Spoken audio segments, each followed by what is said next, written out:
Cada tornillo que has metido en una pieza de madera es, en realidad, un temporizador de cuenta atrás. En el preciso instante en que el metal penetra en una unión viva, el reloj se pone en marcha y no hay forma de detenerlo. Llevo más de 20 años en este taller y he visto cómo ese reloj llega a cero una y otra vez. La madera se expande en verano, ensanchando sus poros con la humedad del ambiente.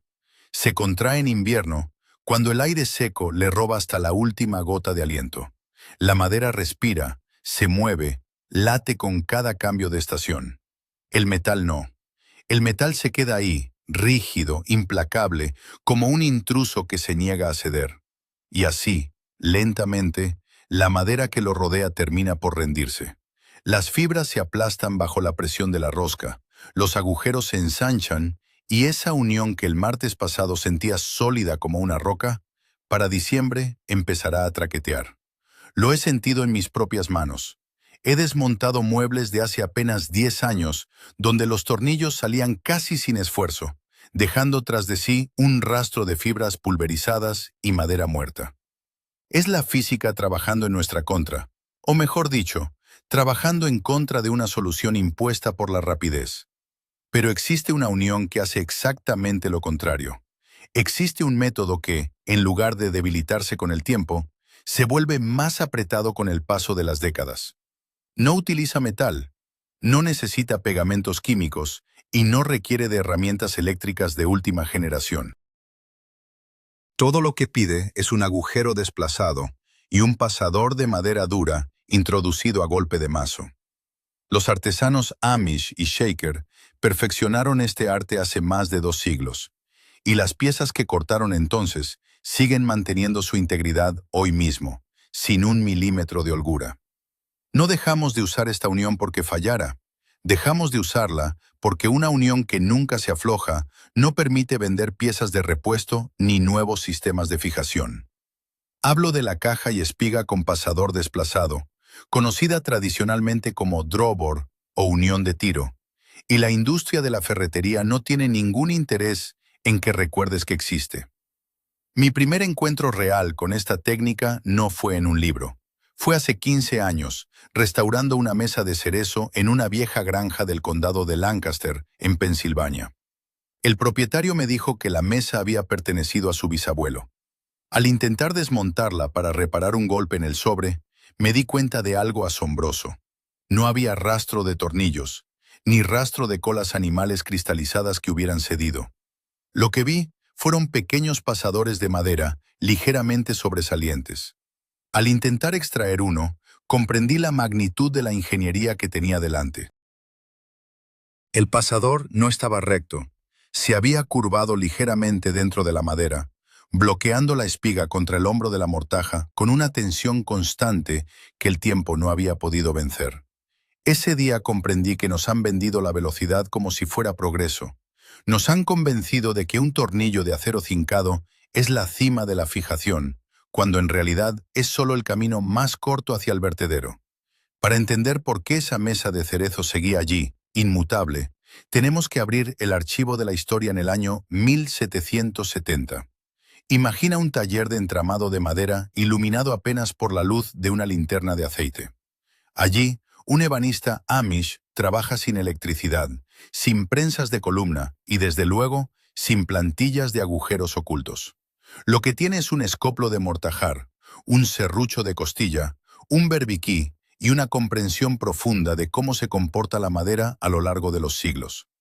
El proceso comienza con una precisión que hoy nos parecería obsesiva, pero que entonces era pura supervivencia. El artesano corta un agujero rectangular en la pata de la mesa, la mortaja. Limpia los laterales, asegura que el fondo esté cuadrado y que el grosor sea exactamente 1/3 del grosor total de la madera. Luego, cierra la lengüeta correspondiente en el travesaño, la espiga. La ajusta hasta que desliza con la presión firme de la mano, nada más. En una obra moderna, este sería el momento de echar mano al atornillador de impacto o aplicar un chorro de cola amarilla de polivinilo. Pero este maestro hace algo distinto. Retira la espiga, taladra un agujero que atraviesa las paredes de la mortaja de lado a lado. Luego, vuelve a introducir la espiga y marca con la punta de la barrena el punto exacto donde ese agujero coincide con la cara de la lengüeta. Aquí reside el secreto que la industria olvidó mencionar. Al sacar la espiga y taladrar el agujero definitivo en ella, el artesano desplaza ese centro hacia el hombro de la unión. Apenas un 16avo de pulgada, aproximadamente 1.5 milímetros. Parece nada, un error de cálculo para un ojo inexperto. Pero cuando se introduce un pasador de madera dura a través de esos dos agujeros que no coinciden, ese pequeño desplazamiento obliga a la espiga a ser succionada, a ser tirada con una fuerza mecánica brutal contra el hombro de la mortaja. El pasador se flexiona, se bloquea en una curva mecánica permanente y la unión se sella de tal forma que la física no permite que retroceda. No puede aflojarse, no puede vibrar. Se convierte en una sola pieza de ingeniería viva. Esto es el drawboring, y no es un invento caprichoso. Es el resultado de observar la madera durante 1000 años. Esta técnica no nació en los talleres de Pensilvania por un golpe de suerte o una inspiración aislada. Sus raíces se hunden profundamente en el barro y el roble del sur de Inglaterra, mucho antes de que se pusiera el primer ladrillo en las colonias americanas. He tenido la oportunidad de caminar bajo las vigas de casas de salón medievales que datan del año 1200, y la sensación es abrumadora. No es solo el olor a madera antigua y cera, es la comprensión física de que estás bajo una estructura de toneladas que se mantiene unida por pura geometría. En aquella época, el hierro era un recurso escaso y extremadamente caro. Un puñado de clavos de forja podía costar más que el trabajo de un carpintero durante todo un mes. Los maestros que construían los grandes marcos de Crook, vigas de roble curvadas que formaban el esqueleto de las granjas inglesas, no usaban pasadores metálicos porque no podían permitírselos.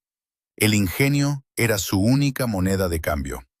Cuando las comunidades anabaptistas germánicas, los antepasados de los Amish, comenzaron su migración hacia Pensilvania en 1717, no trajeron consigo grandes suministros de ferretería. Lo que cargaban en sus mentes era este conocimiento empírico. Cómo unir dos piezas de madera de manera que el tiempo, en lugar de destruirlas, las consolidara. Más tarde, los Shakers, formalmente la Sociedad Unida de Creyentes en la Segunda Aparición de Cristo, establecieron su primera comunidad en Niskauna, Nueva York, en 1776. Ellos elevaron esta técnica de carpintería a la categoría de forma de arte y disciplina espiritual. Para un artesano shaker, el trabajo era una extensión de su fe. Tenían una máxima que sigo repitiéndome cada vez que cojo un formón. Hazlo como si fuera a durar 1000 años y como si fueras a morir mañana.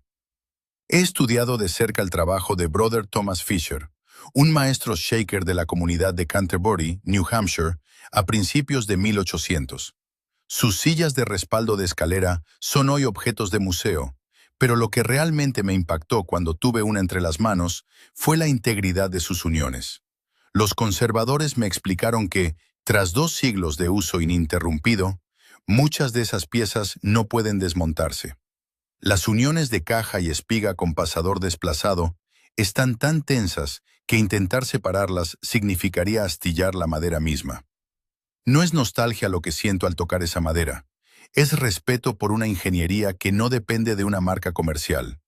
Fisher no buscaba que su silla fuera bonita en el sentido moderno, buscaba que fuera una verdad física. Su filosofía era que cada unión representaba un acto moral. Si una silla fallaba en 10 años por un descuido en la técnica, el artesano le había mentido a Dios y a su prójimo. Este enfoque choca frontalmente con lo que nos enseñan hoy. En mi propia formación, hace décadas, me dijeron que la cola y el tornillo eran el estándar de oro. Pero la realidad de mi taller me ha desmentido esa lección una y otra vez. He visto cómo las uniones encoladas con resinas modernas fallan cuando la humedad del sótano de un cliente sube del 40% al 70% en una semana de lluvias. La madera intenta moverse, pero la cola rígida se lo impide hasta que el material se raja o el adhesivo cristaliza y se quiebra. Los antiguos maestros diseñaban sus uniones para que fueran sistemas dinámicos. Entendían que el roble blanco, con su densidad y su capacidad de soportar cargas de cizallamiento, era el material perfecto para los pasadores, porque su dureza llanca de 1.360 libras superaba la de las maderas circundantes, permitiendo que el pasador actuara como un resorte mecánico interno. Lo que hoy percibimos como un secreto olvidado era, hasta 1850, la base estructural de cada granero, casa de reuniones y puente cubierto en la América colonial. No se trataba de ser purista, se trataba de construir con lo que tenías a mano, para que tu nieto no tuviera que reconstruir lo que tú ya habías hecho. El puente hacia el presente, que intento construir en mi taller cada día, nace de esa frustración. Ver cómo la industria ha sacrificado la longevidad en el altar de la velocidad de montaje. Cuando un joven aprendiz entra hoy en mi taller y me pregunta por qué pierdo 20 minutos ajustando un solo pasador en lugar de usar un atornillador de impacto, no le doy un discurso sobre la tradición.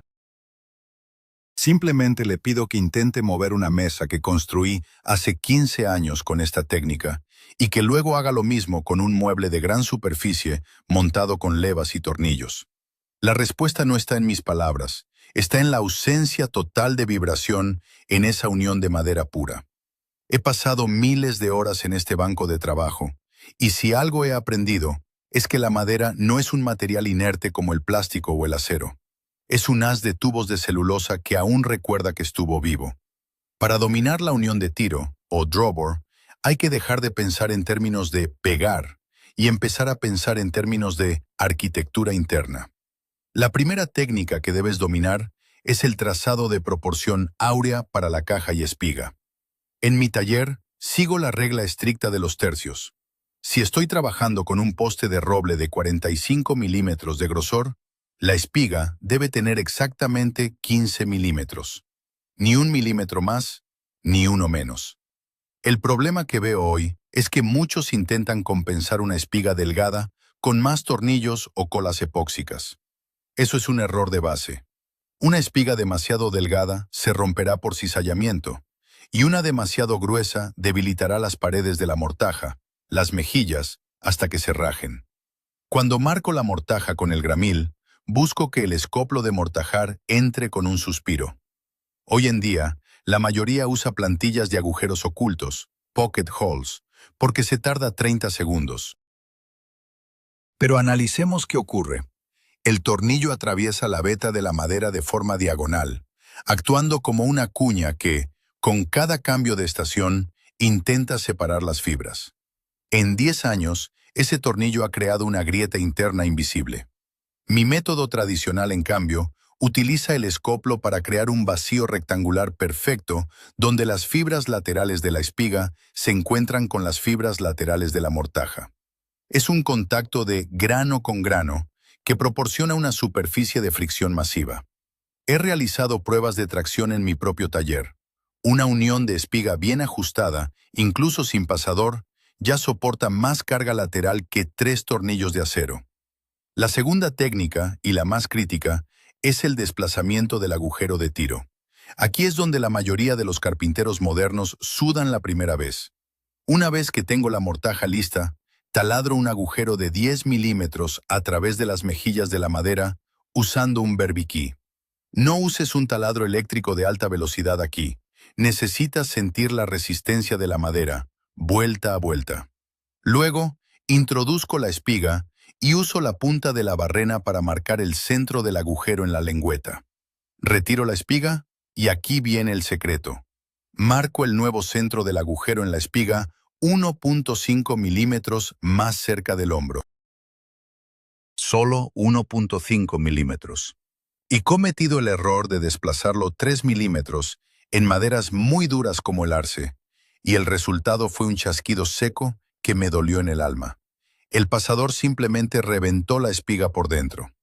El mecanismo aquí es la deformación elástica. Cuando introduces el pasador, este encuentra 2 agujeros que no están alineados.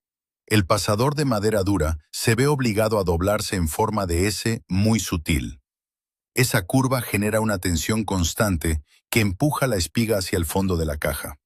Es como tener una prensa instalada permanentemente dentro del mueble. Mientras que un tornillo se afloja cuando la madera se contrae, este pasador actúa como un resorte que absorbe el movimiento y mantiene la unión sellada. La tercera técnica esencial es la fabricación del pasador rajado. Olvídate de los pasadores redondos de ferretería hechos con tornos industriales. Esos pasadores se cortan sin respetar la veta. Sus fibras están interrumpidas y se romperán bajo presión. Para un trabajo que deba durar siglos, el pasador debe ser rajado, riven. Yo cojo un tronco de roble blanco o fresno y uso una cuchilla de hendir y un mazo para sacar pequeñas varillas siguiendo la fibra natural de la madera. Al rajar la madera en lugar de aserrarla, me aseguro de que cada fibra recorra el pasador de punta a punta sin interrupciones. Después, paso esas varillas cuadradas por una placa de pasadores, dowel plate, una pieza de acero con agujeros de precisión, golpeándolas con el mazo hasta que salen redondas. El resultado es un taco de madera que es virtualmente imposible de romper por cizallamiento. Un pasador rajado de 10 milímetros de roble blanco puede soportar más de 500 kilogramos de fuerza de corte antes de fallar. He comparado esto con los tornillos de zinc estándar. Bajo una carga de cizallamiento severa, el tornillo se dobla y luego desgarra la madera, mientras que el pasador de madera simplemente se asienta más firmemente. La cuarta técnica es el tallado del cono de ataque y lubricación. No puedes simplemente golpear un pasador de punta plana en un agujero desplazado. Destruirías la entrada. Uso un cuchillo de tallar para crear una punta cónica larga, similar a la de un lápiz, pero que se vuelve cilíndrica justo antes de la sección central. Y aquí va un truco de taller. Lubrico el pasador con cera de abejas pura o sebo de vaca. Esto no es para que pegue, sino para reducir la fricción inicial y permitir que la madera se deslice sobre la madera sin quemarse por el calor del impacto. Cuando golpeo el pasador con el mazo de madera, el sonido cambia. Empieza con un tono hueco, y a medida que el pasador empieza a doblarse y a tirar de la espiga, el tono sube, se vuelve agudo, un clac seco y sólido que te dice que la unión ha llegado a casa. Es una sensación física que recorre el brazo. Una vez que el pasador asoma por el otro lado, sé que esa unión no se moverá en los próximos 200 años. No hay pegamento en el mundo que pueda igualar este bloqueo mecánico. De hecho, a menudo ni siquiera uso cola. ¿Por qué usar un agente químico que caduca en 50 años cuando tengo una solución física que no tiene fecha de vencimiento? Hablemos de números reales para los que dudan. El Laboratorio de Productos Forestales de los Estados Unidos ha realizado pruebas comparando este sistema con tornillos. Mientras que un tornillo número 8 en roble tiene una resistencia a la extracción de unos 160 kilogramos, una unión de tiro con pasador de 10 milímetros resiste más de 540 kilogramos de fuerza de cizallamiento. Pero la cifra más importante no es la fuerza bruta, sino la fatiga cíclica. Sometieron a ambas uniones a 10.000 ciclos de expansión y contracción. El tornillo falló a los 1.200 ciclos porque el metal, al ser inelástico, fue agrandando el agujero hasta que perdió el agarre. La unión de tiro no solo sobrevivió a los 10.000 ciclos, sino que las pruebas mostraron que se había vuelto un 5% más rígida, ya que las fibras de la espiga y la mortaja se habían comprimido y adaptado entre sí bajo la tensión del pasador curvo. En mi experiencia, la diferencia visual es igual de impactante. He restaurado muebles de jardín hechos con tornillos de acero inoxidable que, tras 5 años a la intemperie, presentaban manchas negras alrededor de cada agujero. Es la reacción química entre el metal y los taninos del roble. La madera se pudre desde dentro hacia afuera, empezando por el punto de fijación. En cambio, he visto estructuras de entramado de madera en el norte de España, uniones de tiro en vigas de castaño que llevan ahí desde antes de que se inventara la bombilla. La madera está gris, gastada por el sol, pero la unión sigue tan apretada que no podrías meter una hoja de afeitar entre el hombro y la pata.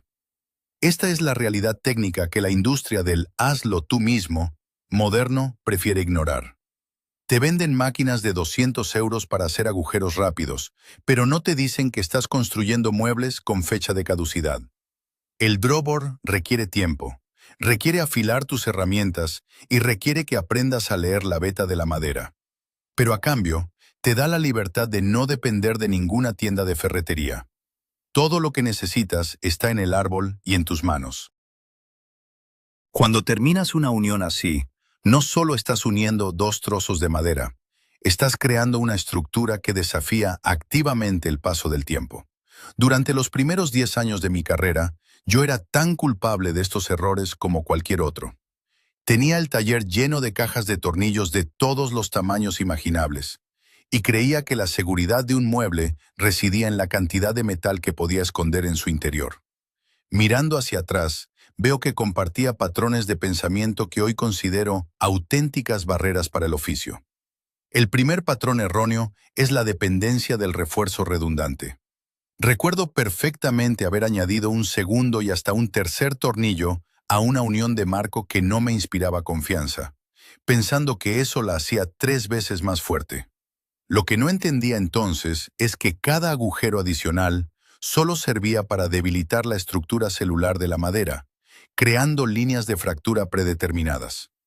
Los maestros antiguos no añadían más pasadores para hacer una unión más fuerte, mejoraban la geometría de la espiga.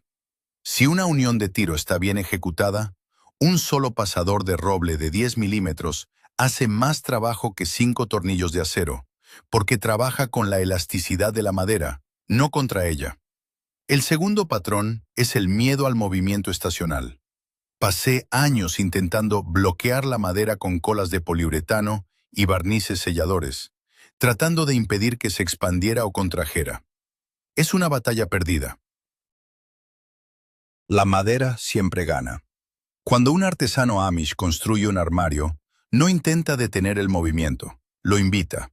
Diseña la unión de tiro para que tenga ese margen de maniobra donde el pasador puede flexionarse sin romper la mortaja. Aprendí que la rigidez absoluta es la madre de la rotura. En cambio, los métodos que hoy parecen primitivos son en realidad sistemas de alta ingeniería capaces de absorber tensiones que harían estallar cualquier unión atornillada en menos de 5 ciclos estacionales. Un tercer error común es la obsesión por la precisión de máquina. Hubo un tiempo en que creía que si una unión no encajaba con la precisión de un bloque de motor de coche, estaba mal hecha. Pero la madera no es acero. Si ajustas una espiga demasiado apretada en verano, en invierno, cuando la humedad baje al 10%, esa unión se aflojará inevitablemente porque no tiene memoria mecánica. Los maestros de los siglos XVIII y XIX dejaban tolerancias que hoy nos parecerían descuidadas, pero que estaban calculadas para ser rellenadas por el aplastamiento controlado de las fibras durante el proceso de drawboring. No buscaban un ajuste de micras, buscaban un ajuste de tensión. Finalmente, el cuarto patrón es la falsa economía del tiempo. Nos han condicionado a pensar que ahorrar 10 minutos en una unión es una victoria. Pero si esa unión falla en 7 años, el ciclo de vida promedio de un mueble moderno, según la Agencia de Protección Ambiental, el tiempo total invertido en reparaciones o en fabricar un reemplazo es infinitamente mayor. Los 12 millones de toneladas de muebles que terminan en los vertederos cada año son el monumento a esos 10 minutos ahorrados. El artesano de la casa Fairbanks en 1637 no ahorró tiempo. Invirtió vida en sus uniones, y por eso su trabajo sigue en pie casi 4 siglos después. Antes de recoger las herramientas hoy, quiero compartir un pequeño bonus que me enseñó un viejo constructor de graneros en Pensilvania. Es un truco que no encontrarás en los manuales modernos de carpintería, el pasador de sección octogonal. Aunque el agujero que taladramos en la mortaja es redondo, el pasador que yo fabrico no es perfectamente cilíndrico. Después de pasarlo por la placa de pasadores, le doy unos ligeros toques con el cepillo de mano para crear 8 caras longitudinales mínimas. ¿Por qué? Porque cuando ese pasador octogonal entra en el agujero redondo, las aristas de las caras se clavan en las paredes de la madera, creando canales de compresión que actúan como microbloqueos. Esto aumenta la superficie de contacto real y evita que el pasador gire o se desplace incluso si la madera llega a secarse en exceso. Es un detalle de un minuto que añade décadas de estabilidad. Al introducirlo, notarás que la resistencia es constante, no hay rebotes, y el sellado es tan hermético que parece que el pasador ha crecido desde dentro de la pata. Todo lo que hemos hablado hoy, las presiones de cizallamiento de 1200 libras, el desplazamiento de 1.5 milímetros, la superioridad del roble blanco sobre el zinc, converge en una sola verdad. El conocimiento es la única herramienta que no se desgasta. La industria nos ha querido convencer de que somos incapaces de construir algo duradero sin pasar por su caja registradora. Pero cada silla shaker que sobrevive en un museo es una prueba de que están equivocados. Ellos enterraron esta técnica porque funcionaba demasiado bien, porque una unión que dura 200 años no genera ingresos trimestrales. He pasado los últimos años recopilando estos métodos, no por nostalgia, sino por pura necesidad técnica. He puesto lo mejor de ese conocimiento en mi libro, The Forgotten Workshop, El Taller Olvidado. Son 171 páginas donde detallo 100 técnicas de carpintería, herrería y trabajo con materiales que las corporaciones intentaron borrar de nuestro currículo. No son curiosidades históricas, son soluciones prácticas para el taller de hoy. Puedes escanear el código QR que ves en pantalla o usar el primer enlace que he dejado en la descripción.